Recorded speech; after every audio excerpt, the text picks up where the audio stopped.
Guys, अगर आपका subscriber नहीं बढ़ रहा है तो आप एक गलती कर रहे हो। अगर आपका फॉलोवर, आपका जो व्यूज है वो नहीं बढ़ रहा है तो आपको बहुत गलती कर रहे हो दोस्तों। आप लोग ऐसा गलती ना करें यूट्यूब में, नहीं तो आप बहुत पछताओगे और आपका यूट्यूब चैनल मोनेटाइज नहीं होगा और आपका चैनल डिलीट हो जाएगा दोस्तों। आप कभी भी ग्रीन स्क्रीन पे वीडियो ना बनाएं। आप किसी का वीडियो को कॉपी करके अपलोड ना करें, नहीं तो आपका चैनल मोनेटाइज नहीं होगा, डिलीट हो जाएगा दोस्तों। ध्यान से ये मेरी बात सुने दोस्तों।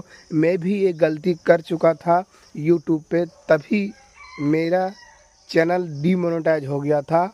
लेकिन बहुत मेहनत के कारण आज मेरा यूट्यूब चैनल मोनेटाइज हुआ है और मैं चाहता हूँ आप लोगों का आशीर्वाद से कि मेरा डॉलर बनना चालू हो गया दोस्तों। और मैं चाहता हूँ कि आप लोगों का प्यार से मैं पैसा भी कमाना चालू कर दिया हूँ। आप लोगों से